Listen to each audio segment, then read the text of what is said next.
Hey super friends, my name is Neil and welcome to episode 55 of the Get Your Comic On podcast. We're here fortnightly-ish to bring you a slice of comic book, film and TV goodness direct from our studio to your speakers. I am of course joined by my very own boy wonder Martin. Say hello Martin. Hello Martin. How is Martin today? He is reasonable. Reasonable? What does that mean? Well, it means reasonable, doesn't it? Okay then, fair enough. It's like when you buy something in a shop, it's reasonable. You weren't paying more for it, it's a reasonable price. So you're referring to yourself as reasonably priced? Oh no, I'm saying I'm in a reasonable mood. Oh right, okay. Well, move on. Move on. You've got a cat having a bath underneath you right now. Yeah, it's not me licking myself. Are you going to be able to tell the lovely listeners at home what's coming up on this week's show? No, because we've dismantled the room. I know. The whiteboard is gone. After last week's aberration by which Boy Wonder was able to tell you what was coming up in the episode, he now can't because our studio is being redecorated. At this very moment in time, the whiteboard is on the floor, but thankfully I can see it, and we have one wall that has a lovely shade of nutmeg. I mean, it's slightly off-white. After 14 months of working from home, we both got fed up of sitting in a white box, so now we're sitting in a slightly off-white box. So coming up this week, we are going to round up some of the latest news, including some changing release dates, some new directors hired for some exciting projects, and some exciting new projects announced. Then we're going to hop over to some quick reviews. So I'm going to chat about two films that I've watched recently. We've got GYCO Goreman, which is available to stream now on Shudder, and Spiral, which is available in cinemas worldwide. Martin, you're going to talk about Nightwing, which is a comic book you've been reading and catching up on recently. And then we're quickly going to round up what we thought of Zack Snyder's Army of the Dead, which is available now on Netflix. Then I thought we'd round out the show with a new feature. New feature alert. New feature alert. Ooh. Sorry, I don't know what that was. Recommendations to watch, read. I just made a note of some things that I don't think we've got time to review, but I thought I would recommend that people should give a watch to. Oh, I don't have to do that, do I? Yeah. Oh, okay. Now? Not right now, no. Oh, okay. I will forewarn you by saying this is our recommendations feature. Oh, I thought that was now. I did the noise and everything. No, that was just us saying that we're doing a new feature, which is recommendations. Yeah, retract the noise then. On to the news.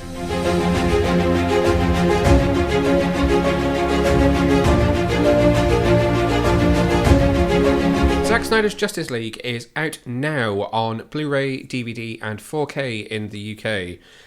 As we're recording this, it is out tomorrow. By the time you are listening to this, it is out now. The film has a number of different versions. There are some really nice steelbooks that are out there from Zavi that you can pick up. It's split over a couple of discs, so it's worth noting that on the Blu-ray edition, the film stops at around an hour and a half when Darkseid first appears to Steppenwolf via the melty intercom thing and says to you, for more justice, please put in the second disc. So the film is split like the old school Lord of the Rings extended editions were on DVD. It also only has one bonus feature on there. So there is the 25-minute Zack Snyder documentary that's available on the digital editions of both Zack Snyder's Justice League and Batman vs Superman at the moment. If you want to catch the Building a Scene feature or Justice is Grey, then you do need to pick up the digital edition. When that was released a couple of weeks ago, those features were missing, but both Justice is Grey and Building a Scene have now been added to the iTunes edition at the very least, so they're now in my account and I have them, which is great news because they did seem to be missing to begin with. So run out, pick up your copy of Zack Snyder's Justice League now. Universal Pictures has announced that it is moving up the release date of Fast and Furious 9, or Fast 9, or F9, as the title keeps getting shorter. It will now be releasing in UK cinemas on June the 24th. It was originally slated to release on July the 8th, but has been moved up, which is very exciting. I say that, but I haven't seen any other than Fast and Furious, as in the first one. I haven't even seen the first one. I feel like we should give this a chance. People say it's really entertaining. Do you need to have watched the previous 8 to have an understanding of what's going on? I don't know. Maybe. You probably need to understand who the characters are. I mean, we could probably Google it.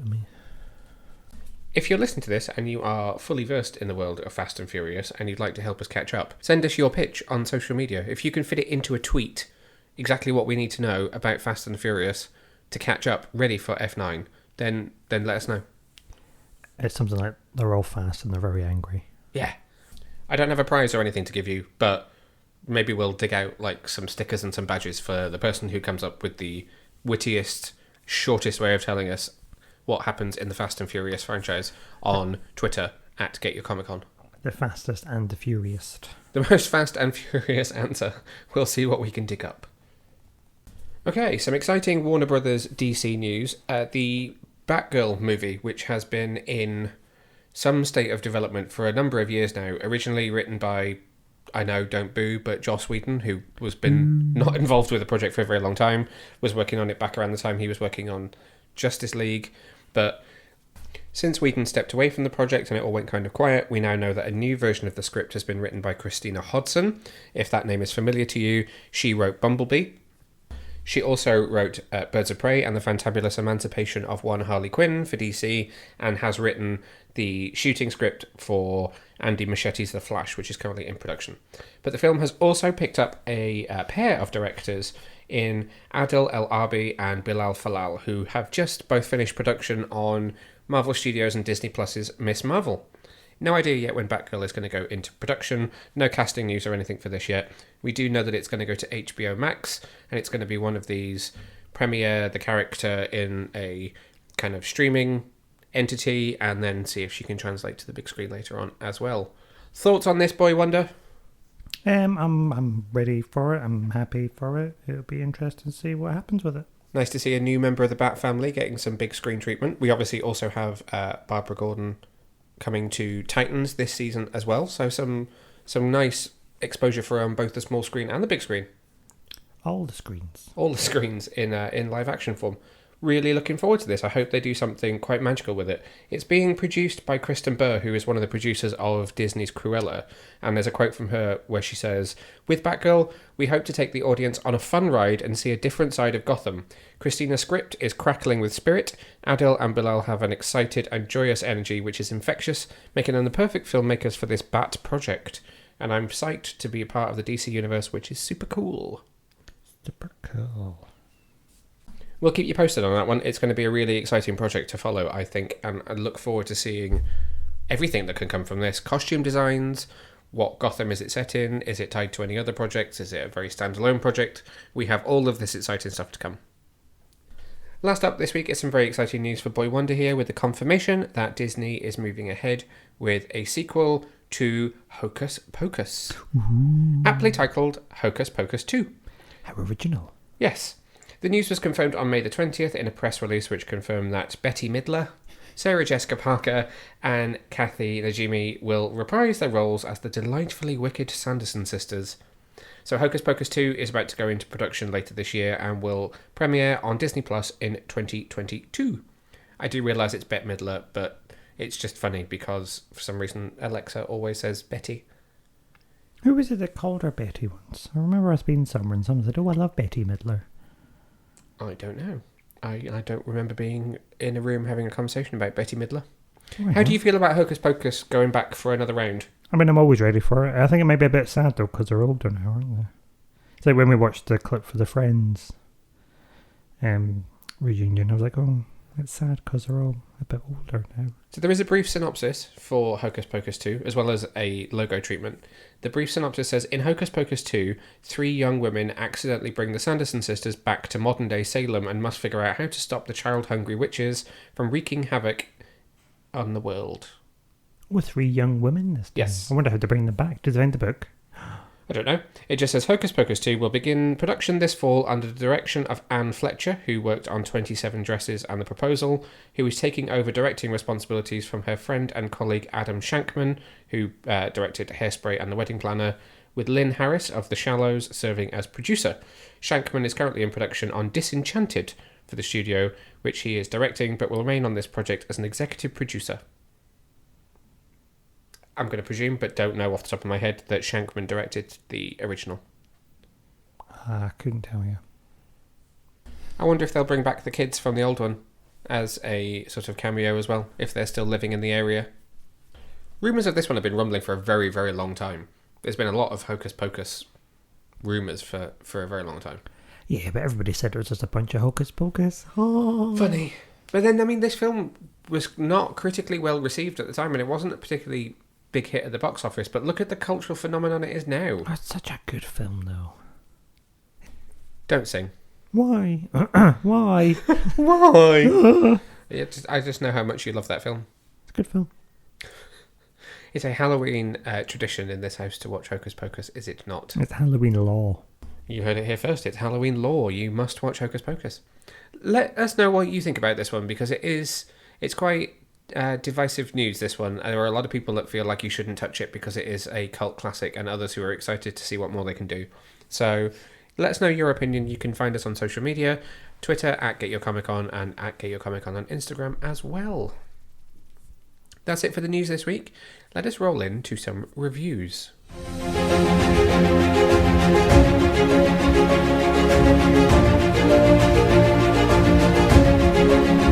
First review for this episode is an absolutely wonderful film for which I saw the trailer a long time ago, but hadn't had an opportunity to watch the film itself until one came up from the lovely team at Shudder, who we've been working with quite a lot recently, and that is the horror comedy Psycho Goreman. Film is available to stream now. It came out on May the 20th. It's written and directed by Steven Kostanski, and it stars Nita Jersey Hannah as Mimi, Owen Meyer as Luke, Matthew Ninaba as Psycho Goreman, the physical entity, and Stephen Vlahos as Psycho Goreman, the voice. I probably pronounced that wrong, in which case I'm really sorry. It also stars Adam Brooks as Greg, Alexis Cara Hansi as Susan. Sorry, the cat walked in front of the screen as I was trying to read that one. And Kristen McCullough as Pandora / Queen Obelisk / Alistair's mum. The voice of Pandora is Anna Tierney, and human Pandora was played by Roxine Latoya Plummer. A short synopsis for this one reads: after unearthing a gem that controls an evil monster looking to destroy the universe, a young girl and her brother use it to make him do their bidding. I've watched this film a couple of times. You kind of half got to see this film while I was watching it at one point. What were your thoughts on what you saw from Psycho Goreman? It was a bit nuts. Like, really nuts. Like Power Rangers for adults on speed nuts. It's frickin' brilliant. And I can say that because that word is used a lot in the film and its marketing. And I even have a mug that says frig off, thanks to the wonderful marketing team for this film. It is insane. What Steve Kostanski has come up with is just unadulterated, pure horror genius fun. It's like a midnight monster horror movie. It's that purposefully low budget, knows it's low budget, works with it. Absolutely batshit crazy, just wonderful, wonderful filmmaking. I even said in my review that I wasn't really sure that there were any words in existence to describe Psycho Goreman, because it's just so awesome. It's just awesome. It was just nuts. It's so difficult to even know where to begin, just because I almost don't know where to start, because it's just so difficult to not understand, to describe. I kind of don't want to say too much about it because it feels like the kind of film journey that you should discover for yourself. I almost wish I'd gone into it not seeing the trailer, and then I would have been totally blown away, but obviously I had some expectations. The costume design and the special effects makeup is just brilliant. It's so well done. PG himself looks insane. He's quite imposing on screen, but also hilarious. And then some of the other creatures are very rubbery and very cardboardy in that Power Rangers thing, like you just said, which is, I totally agree, is on purpose and looks hilarious. And then it just escalates from like nuts to lots of nuts. Lots of nuts. Given that you didn't see the whole thing, is it something that you reckon you'd go back and watch? I don't. Maybe. I mean, if it was on, I would watch it. Good. I'm going to make sure that it's on at some point. Okay. Yeah. I mean, I feel like you're slightly biased because you've got a bit of a special relationship with Psycho Goreman. So there is a joke in the film where Psycho Goreman is looking at some hunky boys, and it's sort of it's become an in-joke in the film about Psycho Goreman and his hunky boys. And when I tweeted about watching it, the official Psycho Goreman Twitter account added my personal so my @NeilVag Twitter to his list of hunky boy tweeters. I am officially one of Psycho Goreman's hunky boys. And yes, I do have a door hanger that also says it. Thank you very much. He sent me a gift to say thank you for my support. What I do think is important to say about it, though, is when you kind of watch that trailer or you look at some of the artwork for it, and even listening to probably some of the stuff that we've just said, it maybe doesn't sound like a film that necessarily has I don't know how I'm trying to describe it. What I want to say is it does have a story, and there is a narrative to it. There is a defined beginning, middle, and end. There is a story that the characters go on. There is a really well realized backstory to the alien characters. So PG himself, as well as the planetary alliance of people who are after him as well. It's not just campy horror for the sake of campy horror. There is still a slightly more contemporary sense of storytelling to it that you maybe don't get in some of the sort of 80s and 90s films of that ilk as well. Ooh, ilk. I just mean that if you relate it back to some of the sort of 80s and 90s films like Toxic Avenger, maybe not that specific example, but some of the films of that era from Troma Entertainment is the studio I'm looking for. Some of the films from them, you can maybe look back at and think of them as being a kind of body horror shock value fluff piece. This isn't that. It has some of the elements of that, but has lots of elements of storytelling as well. Just trying to think if there's anything else I want to say about this without ruining your journey of discovery with Psycho Goreman. I don't think. Oh, soundtrack to this is brilliant. It's so synthy 80s and also sort of early 90s, like cheesy rap, almost like Go Ninja Go style kind of music in the end credits, which is just so worth sticking around to listen to. Touch of Vanilla Ice. Yes, thank you.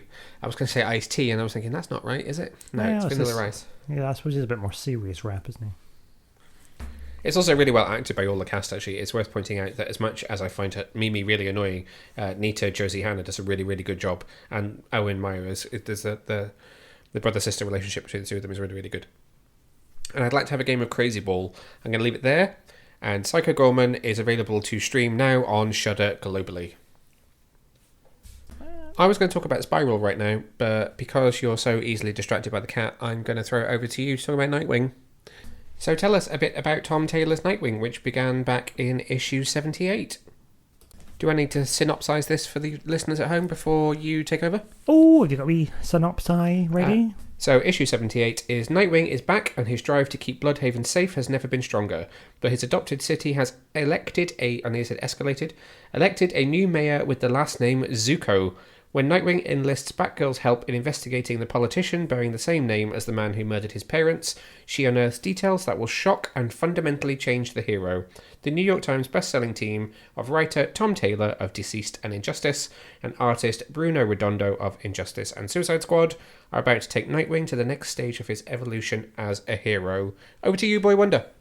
Over to me. They're going to do like those weird swishy arms. I was going to, but I didn't want to hit the microphone. Oh, that's a good idea. What can I say about this one? Have you read all 3 issues so far? So 78, 79, 80? No, I've read 78 and 79. Okay. Why? Just asking. Okay. I thought they were going to ask me a question about 80. I'm like, I've not read. No, I wasn't sure whether you were going to talk to us about all 3 or just what you... Or I didn't know what you had read so far. Well, I mean, I don't know. I'm going to talk about it. It just happens. Okay. Just words come out. Been on the whiteboard for 2 weeks, just going to point out. But, you know I don't read it, so... Continue with Nightwing. Yeah, so I read the first 2. I'll read the second one tomorrow on my commute to the office. Third one. Third one. That's what I said. Did I say second one? Uh-huh. I'll read the third one tomorrow. I wouldn't say too much. Because you're not prepared. Because I'm not prepared. I'll give you my general feelings of reading this as a reader and a fan of the Night of Wing. Uh-huh. It felt like coming back home to like a warm, comfortable, familiar thing, like an old blanket. I know it sounds weird, but stay with me. So if you hark back to the the good old days. Well, I say the classic days, like the Chuck Dixon days. Not Chuck Taylor, that's pair of shoes. Yeah, Chuck Dixon days of Nightwing, like the 90s Nightwing, where he goes to Bludhaven, he sort of establishes himself, he takes down his first supervillain, a blockbuster, and all that stuff. This is very much rooted in all of that. So he goes back to his original loft that he got in the original series, well, the old series. By Chuck Taylor. By Chuck Taylor, yeah. Good pair of shoes. And then Blockbuster's back again. We've got the connections to Zuko.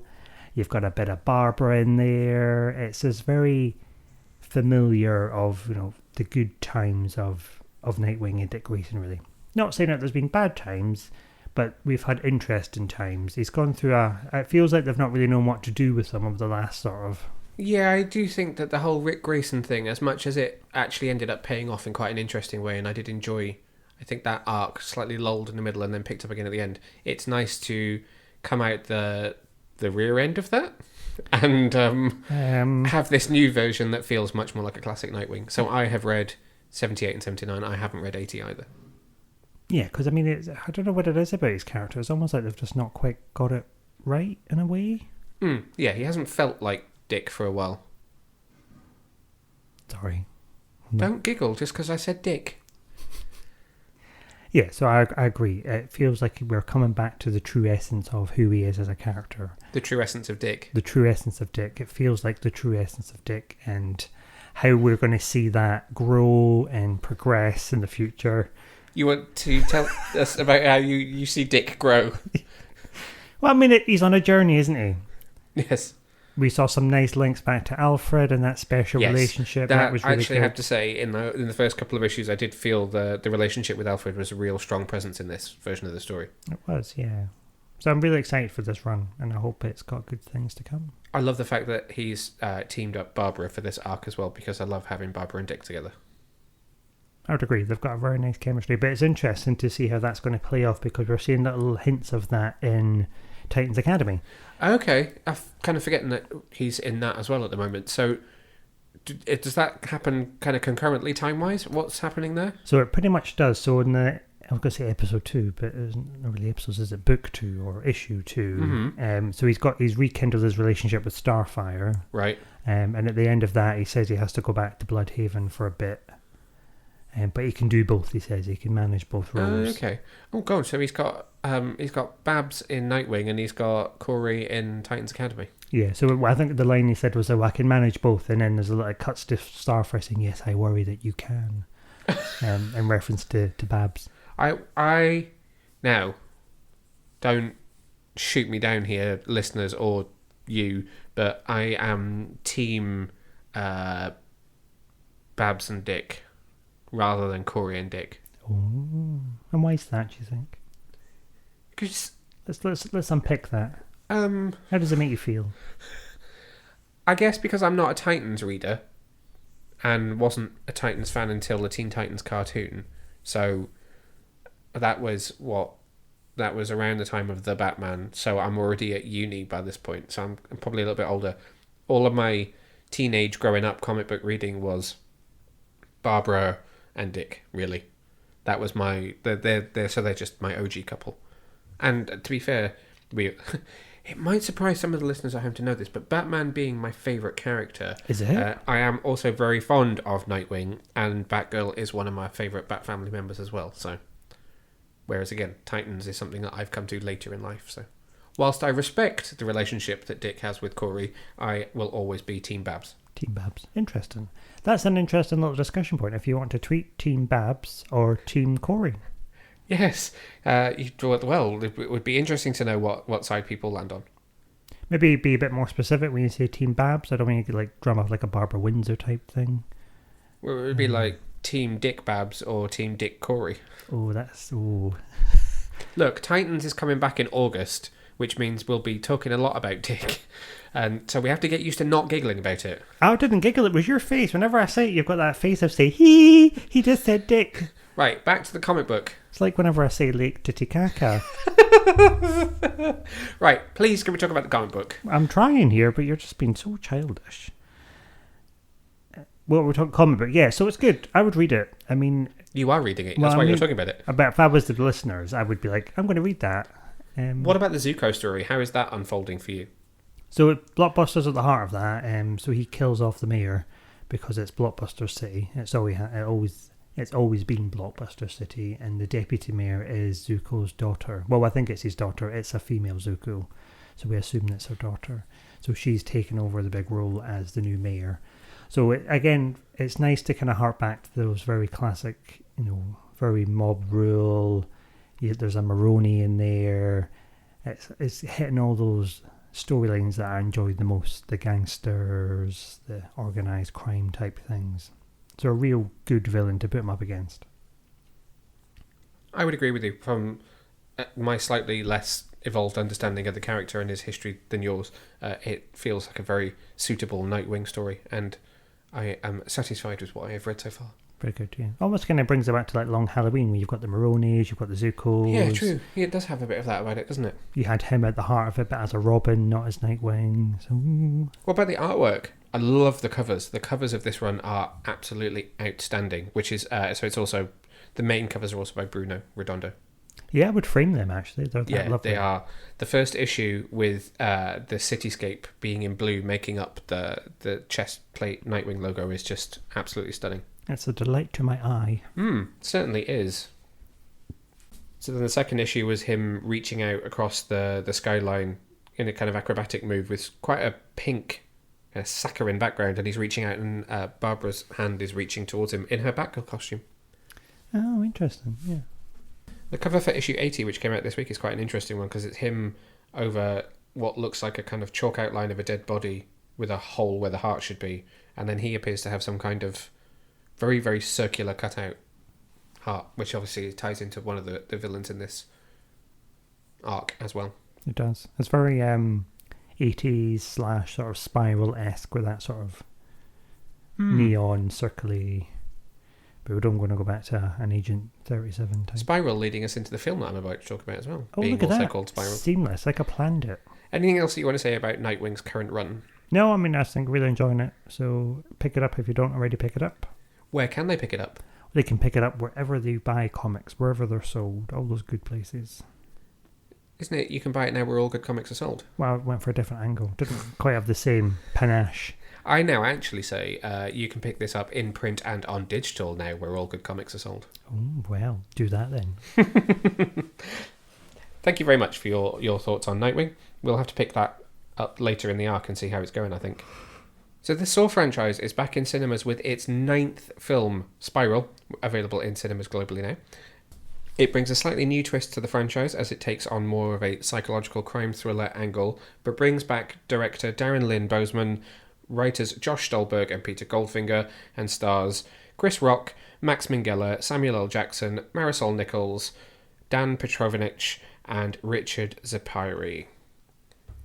You haven't seen this yet because you are not really a horror person, as listeners of this podcast will know, but I have subjected you to a complete Saw franchise rewatch, which you have had the pleasure of listening to as I've been watching it, because I've turned the screen away, but you've heard the screams of bloody horror.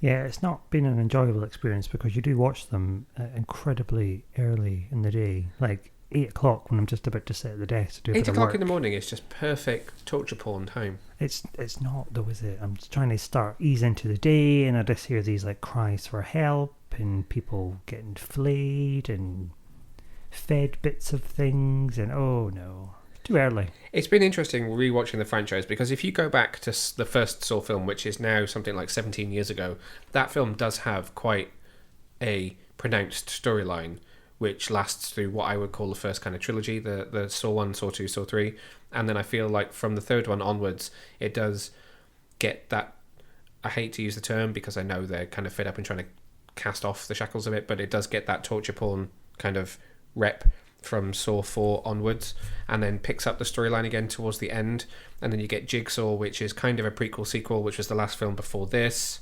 That last film was released in 2017, so there's been 4 years since the last film, and now things are taking on a slightly different angle with what they're doing here with Spiral. So rather than it being a character that wakes up in the middle of one of Jigsaw's kind of life traps at the games, this is now told from the point of view of a group of cops who are investigating a serial killer. It also isn't Jigsaw. We are in the world that Jigsaw exists in. We've moved on from where he passed away now by a good sort of 10, 12 years. So this is a killer who is inspired by Jigsaw and mirrors his work, but for their own intentions. So what drew you to this one? What did you like about it? I liked the new angle.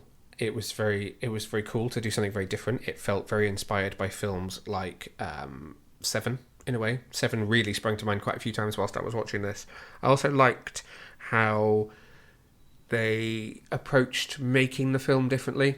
So a lot of the Saw films were shot, I guess, digitally, particularly the last Saw titled film, which was Saw 3D, also known as Saw the Final Chapter, now no longer available in 3D, and also is not the final chapter, which is slightly awkward. But this felt more cinematic. They often felt very, very enclosed because they were always in the warehouse or wherever it was where the victims were being kept.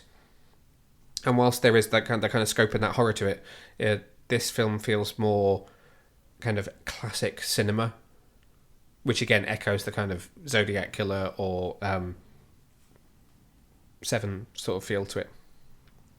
What did I like about it? I liked a lot about it. There is a lot to like about it. There are still some predictable moments in the storyline, but I think the easiest way to explain it is that if you were to look at this as a crime thriller, you'd probably say it was fairly generic. But if you look at this as a Saw film, it's quite revelatory in how different it is, and that's what I am drawn to most about it, is the fact that it is similar to fans of the Saw franchise, but also very fresh, which you need after 8 films.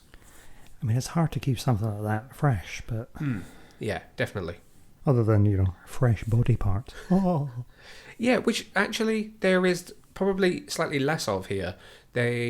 Because they've got that new angle of coming at it from the police, it's not so heavily focused on the torture. That is the bits that they have to piece together in trying to find out who the serial killer is. So it's utilised better. It's not just in your face for the entire runtime of the film. So what didn't you like about this one? There were some predictable moments. There were some very on the nose signposting. So Chris Rock's character, I mean, it's interesting that it's Chris Rock anyway, because he is known as a comedian, and this is obviously a very serious film. He does and is able to bring some comedy to it, which works. But his character is the typical cop that's not in favour with the rest of the cops because he's the one not bent cop.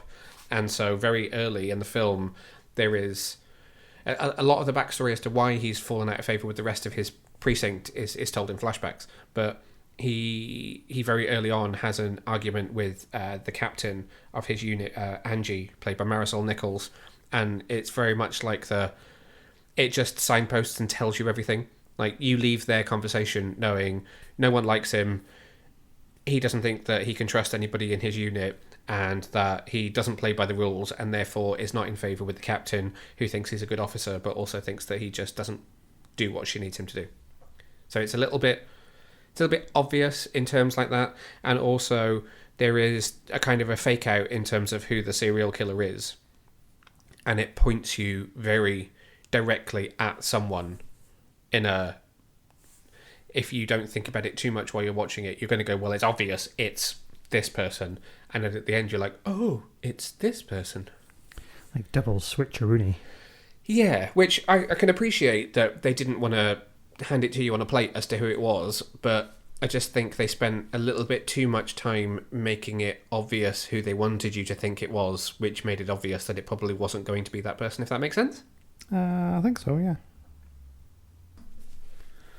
And do you think there's a bit of life left in this franchise, or is 8 films, 9 films just this about is 9? 9? Is that too much, or can we get a 10th? They leave it in a way that there is more to be told, but I'm not 100% sure where they would take it next. There is definitely some political undertones to this, with it being that the serial killer is focusing on corrupt cops.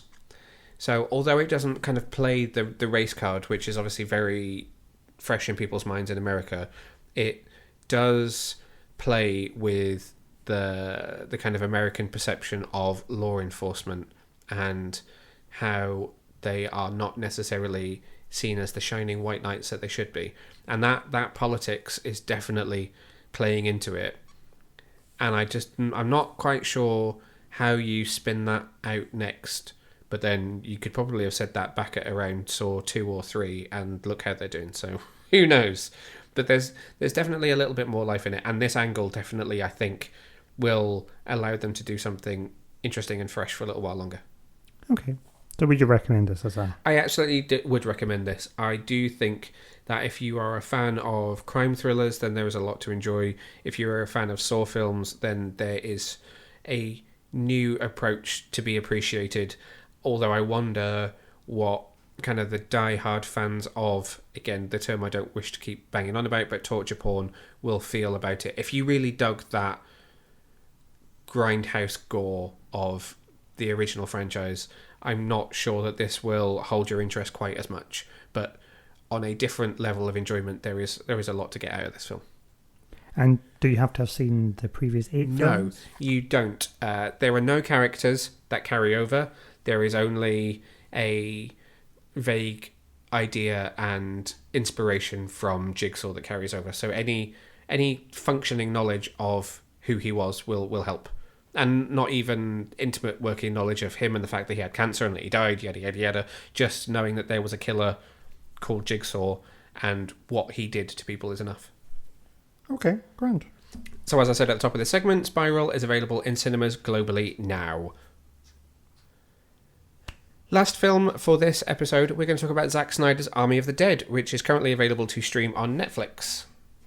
Written and directed by Zack Snyder, the film stars Dave Bautista, Ella Purnell, Amari Hardwick, Ana de la Reguera, Theo Rossi, Matthias Schweighöfer, I probably pronounced that wrong and I'm really sorry, Nora Arnezada, Haruyuki Sanada, Garrett Dillahunt, Tig Notaro, Raul Castillo, Huma Qureshi, Samantha Wynn, Richard Catrone, and Michael Cassidy. Following a zombie outbreak in Las Vegas, a group of mercenaries take the ultimate gamble, venturing into the quarantine zone to pull off the greatest heist ever attempted. Well, this has been quite a hyped movie for a little while now. We've seen trailers for this, we've heard Zack Snyder talk a lot about this film. We know that he kind of kicked off his directing career with a zombie movie, and this was him kind of going back to his roots. So, here it is, Army of the Dead. It is now with us. It's received a positive but slightly mixed reception from critics. What did you think? I thought it was okay. Yeah. But you could tell it was Snyder. Do you mean there was an intense amount of slow songs and slow-mo?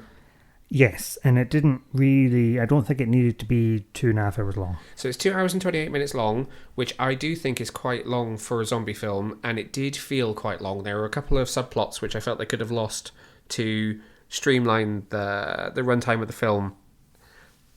Do you know what I honestly think about this film? I think the thing that lets this film down for me is that I felt like a lot of the ideas that are in here, and there are a lot of ideas... They didn't feel like points in the plot which were there that naturally birthed the opportunity to tell more stories in this world.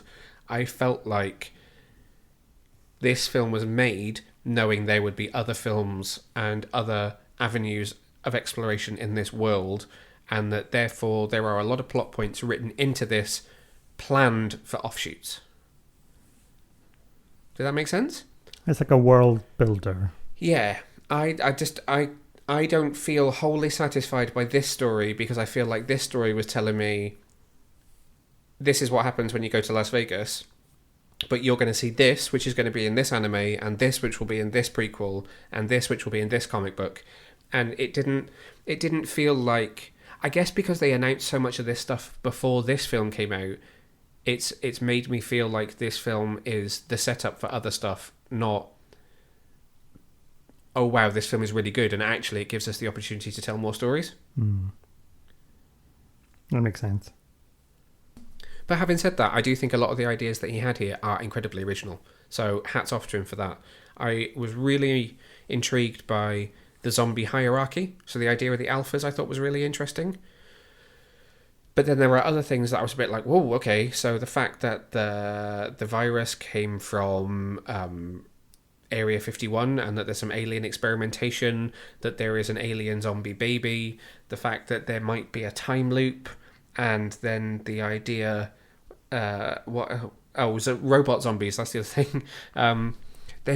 It feels like there are a lot of different ideas that are all on the table here, of which all of them are not fully fleshed out and fully explained. Yeah, it's just too much. But then, conversely to that, I think the heist part of the film works really, really well. So I think it's a great heist movie. What do you think about that side of it? So I think if it was a straight up zombies in Las Vegas and it's a heist, it would have went really well. But when you add in robots and time loops and aliens and complicated bits of story, it sort of unravels a little bit. It doesn't unravel, it just sort of... It becomes a bit convoluted. Yeah, sort of I lose the point in the middle. It becomes very Snyder in that it's a very, very busy narrative. Yeah.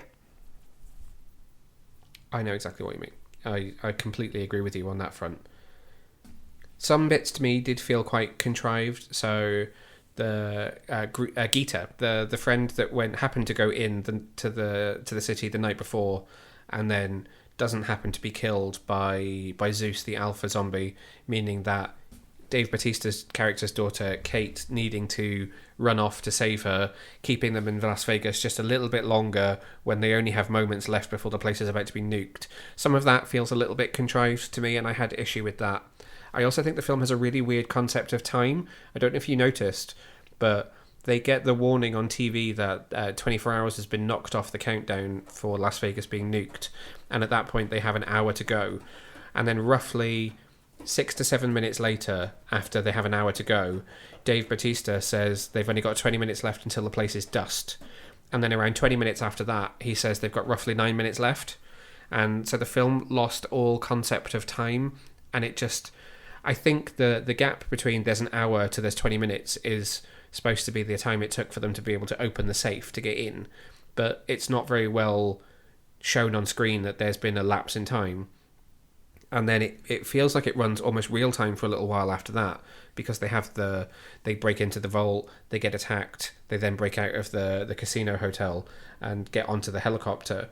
And that happens, so like I just said, it happens in relatively real time, yet it seems to take 20 minutes, and then there's still 9 minutes left until the bombs are about to drop.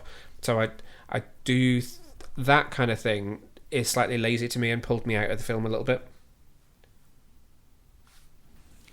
Yeah, I mean, sometimes these films, like, we've only got 4 minutes left, and there's like 25 minutes left on that scene, and you think, oh... It's like when you're watching somebody trying to defuse a bomb, the countdown's like 10, 9, 10, 7, 4, 6. Quick, we've got to get out of the room. It took us 3 days to get into this room, but it's going to take us 9 seconds to leave. Yeah, I know what you mean. And I'm sure you could argue that I should really just suspend my disbelief because it's a zombie apocalypse Las Vegas, but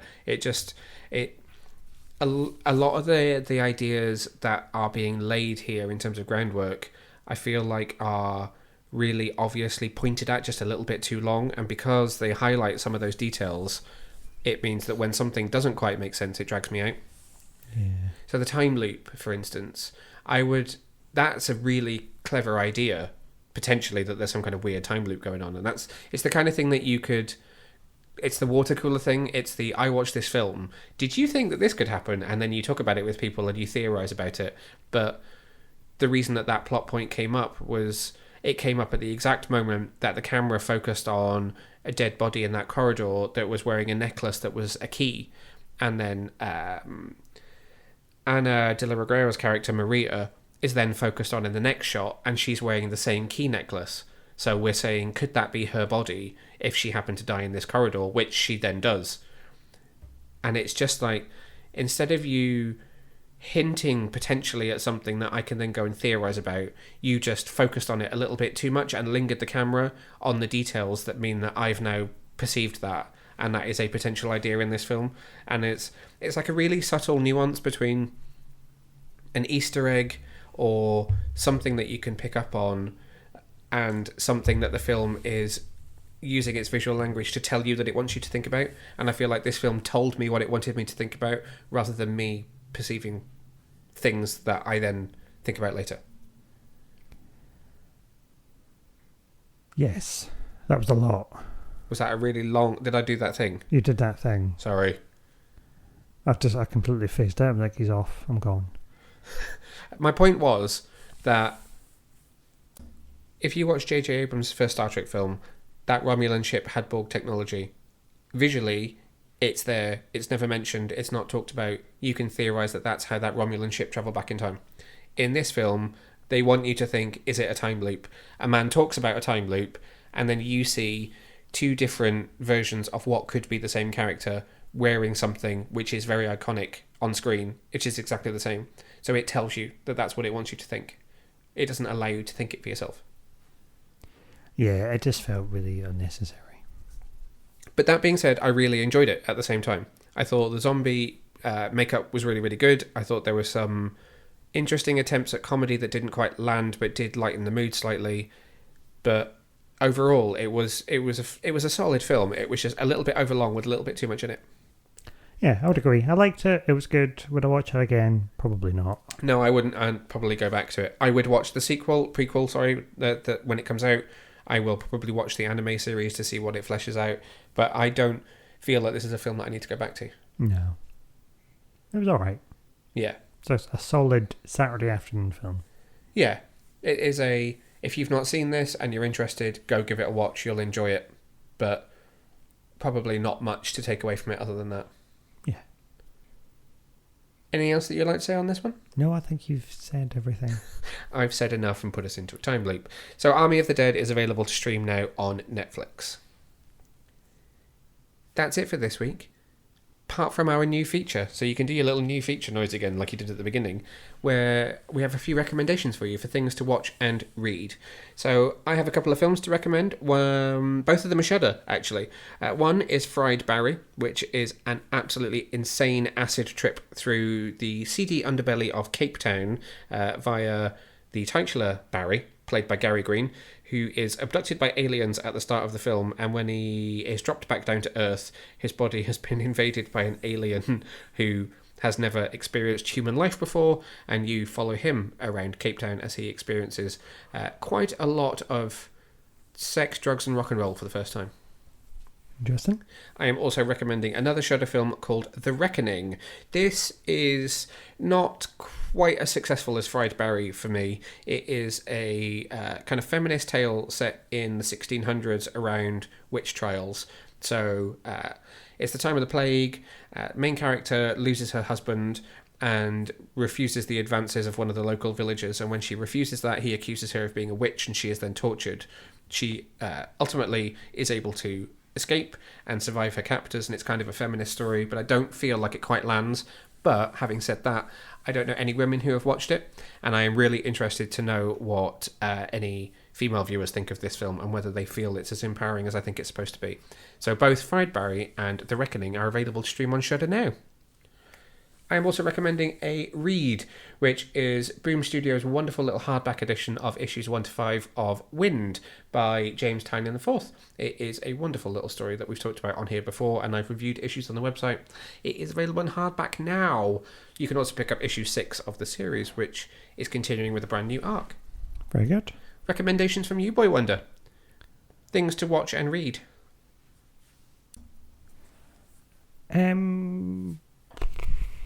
I like putting you on the spot. I don't know. I'm reading The Witcher at the minute. That's exciting.